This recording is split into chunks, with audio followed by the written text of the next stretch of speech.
Всем доброй ночи. Вы знаете, дорогие друзья, поскольку недавно случилась беда с людьми, с невинными людьми, и я знаю, то есть я имею в виду недавние события, я не хочу это называть, потому что, вы знаете, я очень не уважаю людей, которые пиарятся на костях, ждут чьей-то смерти, ждут каких-то катастроф, катаклизм, чтобы написать такое звучное название, чтобы много народу туда налетело смотреть, в чем причина этих бедствий, что случилось и так далее. Некоторые нарочно пишут: соболезную, сочувствую таким-то, таким-то, вот в связи с этими происшествиями, чтобы заходили на их канал и смотрели. Многие подключают рекламу, зная, что много будет просмотров. Омерзительно это все, аморально это все. Вообще человек должен подниматься на собственных талантах, умениях, знаниях, на своем труде, но не пиарить себя за счет трагедии и боли других людей. Я так считаю, это лично мое мнение. Многие напридумывают истории, многие фейки всякие пустили, вот, якобы сцены из того пожара и прочее. Очень противно. Честное слово, противно. Все карты взяли в руки, начали гадать, смотреть, почему так случилось. Многие напридумали всякие небылицы и прочее. В общем, мерзко это все. Лицезреть это очень мерзко. Когда люди, как падальщики, как гиены, ждут трупов, чтобы налететь и на телах людей просто делать себе пиар, просмотры, заработать на рекламе. Но в нашем мире есть геноподобные люди, для которых ничего святого, ничего, скажем, запретного не существует. Они готовы на все ради пару копеек, которые им скинут от просмотров, или, например, люди зайдут, посмотрят на великое гадание великих аферюк о причинах, следствиях. Ну, может быть, пару человек обратятся после этого, потому что звонкое, звучное название, оно привлекает людей.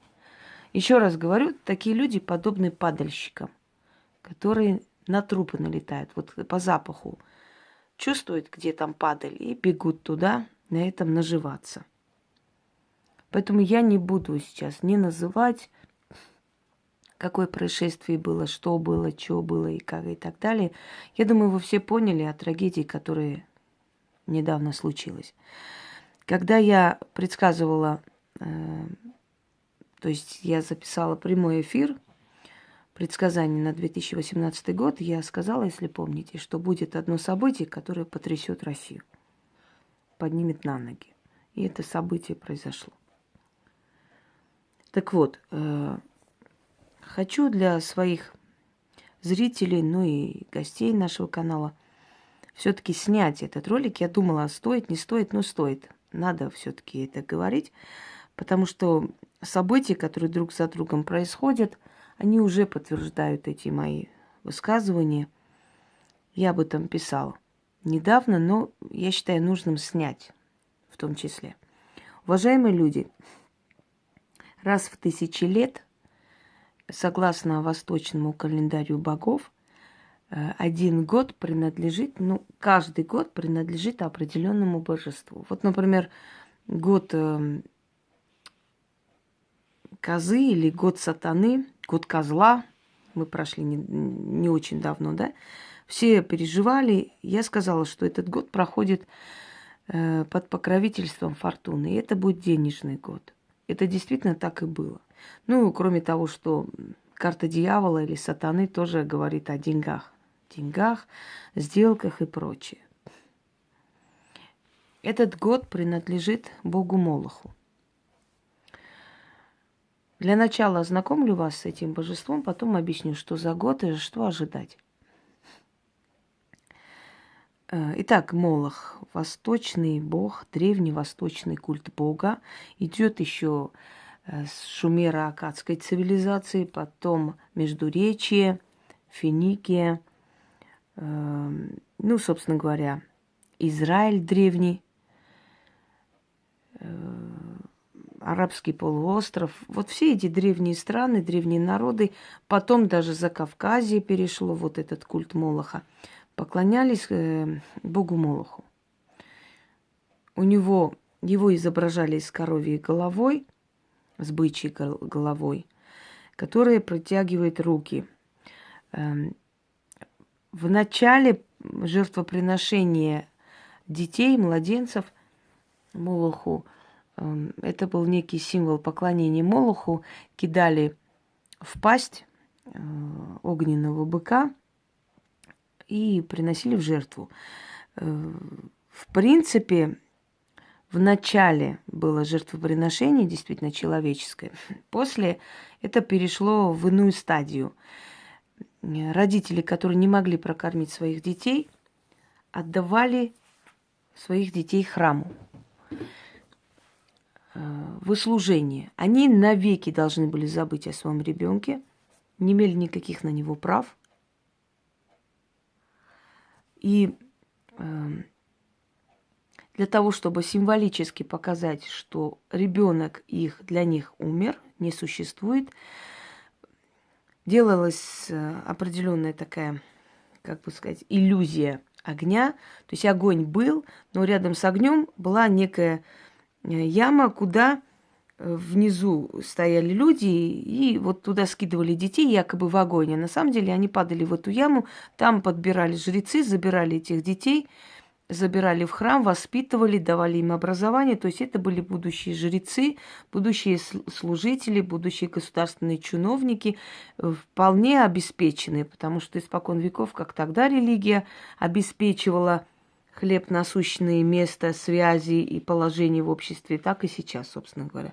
Правда, сейчас не так уж хорошо, как в древние времена, потому что древние религии были намного разумнее. Строились они на разумном. Через некоторое время опять культ Молоха был возобновлен. Одна из известных жриц Молоха, царица Изабель, царица Израиля Изабель, которая по поверьям первого своего сына пожертвовала Молоху, и поэтому ее власть долго держалась. Потом она чем-то обидела Молоха, то есть не сделала то, что обещала, и вследствие этого была сама убита. Это было ее наказание. Культ Молоха очень древний, но вопреки тому, что Молох изображается как зловещий бог, вопреки этому Молох способен и помочь. Например, есть ритуал огонь Молохов огонь, да, который я подарила практикам для того, чтобы получить деньги. Когда жертвуют огню куски хлеба либо пшеницу и просят много раз о том, что вы хотите. И получаете вы это. То есть вы жертвуете огню, огонь вам помогает, вас слышит. Огонь занимает особое место в магии. Огнем питают души, то есть зажигают свечи на могилах родных, близких. Огнем очищают, огнем сжигают порчи, огнем вызывают энергию, силу и прочее, прочее. Молохов огонь, он не только губительный, он еще лечебный. То есть, если практик направляет огонь как бы в назидание, для того, чтобы получить энергию, силу и деньги, то огонь может услышать и помочь в этом отношении. Если практик направляет огонь в наказание, то огонь может наказать. Теперь, что касаемо человеческих жертвоприношений в древности, почему это совершалось? Я вам уже говорила, что темные духи, темные боги питаются эмоциями людей, как правило, отрицательными. Почему они приводят людей к ведьме? Основная цель приведения в этот мир ведьмы, да, силами, не состоит в том, чтобы она пришла и тут хорошо заработала. Заработок и достаток ей дают в награду за верное служение. А основная цель – это питать эти силы, постоянно питать их определенными эмоциями, которые являются для них едой. То есть темные силы питаются страхом, болью, переживаниями. Это очень сильные эмоции, очень сильные вибрации, энергии, выброс вот энергии в атмосферу. Мы это не видим, но это существует. Так вот, когда приводят к ведьме человека, человек в виде страдания, да, то есть ведьма в виде страданий человека вытаскивает все эти темные эмоции, выкидывает от человека, то есть очищает. И они перехватываются просто на лету. Для них это еда. Для того, чтобы они все время были сыты, они будут приводить к ведьме людей, чтобы все время забирать эту черную энергетику, которая отсекается, снимается с человека. Понимаете? Поэтому, когда ведьма живет в достатке, когда к ней идут люди, когда есть дары ей, благодарности, искренние слова там, и так далее, это говорит о том, что она действительно владеет силой. Ее достаток, ее статус и отношение к ней окружающих людей уже говорят о ее силе. Потому что, еще раз объясняю, она способна, значит, отсечь, снять эти эмоции, эти отрицательные, очень сильные эмоции, очень сильные энергии, которые отрицательно разрушают жизнь человека, но эти разрушительные энергии – подпитка для этих сил. То есть она способна эти энергии снимать. Раз уж к ней приводят новых людей, значит, она питает эти силы, а значит, она может, значит, ей дано это снять, понимаете? Поэтому отношение к ней, достаток ее, как бы вам сказать, вот это окружение и эта постоянная благодарность вокруг этого человека уже говорит о том, что она востребована, а значит, она способна снимать эти эмоции и питать этими эмоциями эти силы вокруг. Так вот, что касаемо эмоций, к чему я объясняю, что для чего приносились человеческие жертвоприношения? Мать, которая будет оплакивать своего ребенка всю жизнь, лить по нему слезы, переживать и так далее, вот эти постоянные отрицательные выбросы энергии, которые весь род, вот пока они живы, они будут оплакивать все меньше и меньше, как бы смиряясь с этой болью, но в любом случае изначально вообще выброс этой энергии будет огромный, да? И вот этот плач, стон, боль этих матерей питает эту черную силу, эгрегор черной силы. По жертве, чем больше плачу, тем усиливается та сила, которая эту жертву взяла. Кроме того, пожертвованная душа этому божеству, она принадлежит его свите, то есть пополняется его свита новой душой, новой сущностью, которая будет ему служить. В каком качестве они там сами решают. Вот поэтому когда-то в древности были человеческие жертвоприношения. Некоторое время они запрещались определенными царями, потом снова разрешались и так далее. Я хочу вам сказать, что основное количество тех правителей, при которых умирали много людей, они держались на троне дольше всех. Потому что они какой-то, может, по неволе, может, не по своему желанию, но их режим приводил к огромным жертвам.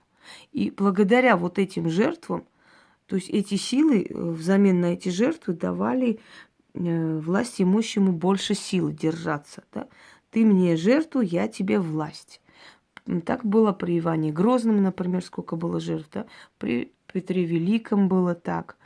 При Сталине было так, когда он умирает, даже уходя, то есть на тот свет, забрал огромное количество людей, когда была давка на его похоронах. Представляете, настолько вот эта черная личность была. Но не всегда так происходило. Бывали диктаторы, которые, скажем, тот же Гитлер, да, и Дучи, его ближайший соратник, итальянец, они тоже очень много дали жертв, собственно говоря, этим темным сферам. Но, как ни странно, чем-то они не угодили, что-то они сделали не то, и они были наказаны, они не продержались долго у власти.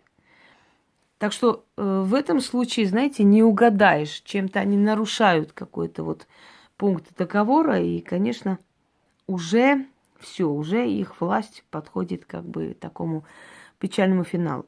Так вот, дорогие друзья, этот год – год Молоха. Уважительно относитесь к огню. Не забывайте выключить все приборы, уходя из дома. Не забывайте, что у вас этот огонь может вспыхнуть дома и от сигареты, от чего угодно. То есть в этом году будьте осторожны с огнем. Будьте осторожны, избегайте те места, где большое скопление людей, маленький выход, вы не сможете быстро уйти. Вот недавно пойма горела в Волгоградской области, в Сочи, вот говорят, дом сгорел, да, в Самаре, по-моему, еще один какой-то торговый центр сгорел, еще вот недавно было и так далее. То есть уже вот друг за другом идут эти события, и это начало, и не только в нашей стране. Это год таких, год огня, год пожаров. Но еще раз говорю, что год огня это не говорит о том, что только потери и страх приносит огонь. Огонь может принести и энергию. То есть в этом году работа с огнем для простого человека, для практика будет более плодотворна, потому что в этом году время огня. То есть огонь усилит во много раз усилен, чем обычно, потому что бог самого огня, огненный бог, когда-то он был свирепым богом пустыни. Ну, в принципе, пустыня, раскаленный вот этот песок, солнце, это тоже самый огонь космический. Кроме того, не забывайте, что в древних поверьях, например, в зороастризме, Бога изображали как космический огонь. То есть это огромный космический огонь. Солнце, в конце концов, у нас кто? Солнце – огонь. То есть энергия солнца, энергия огня, солнечные, там, энергия, солнечная сила и прочее, прочее. В этом году это все можно направить в свою пользу. Но в то же самое время в этом году загар может принести больше урон, чем пользу. В этом году нужно быть осторожнее с огнем. В этом году не стоит особо пренебрегать как бы техникой безопасности. Даже на кладбище, когда зажигаете родным, ставите свечу, следите, чтобы она догорела, и уходите потом, потому что даже там может вспыхнуть пожар. То есть огонь. Вот в этом году год огня, и направить силу огня можно как во благо, так и во зло. Учтите, как можно больше, более уважительно относитесь к огню в этом году особенно.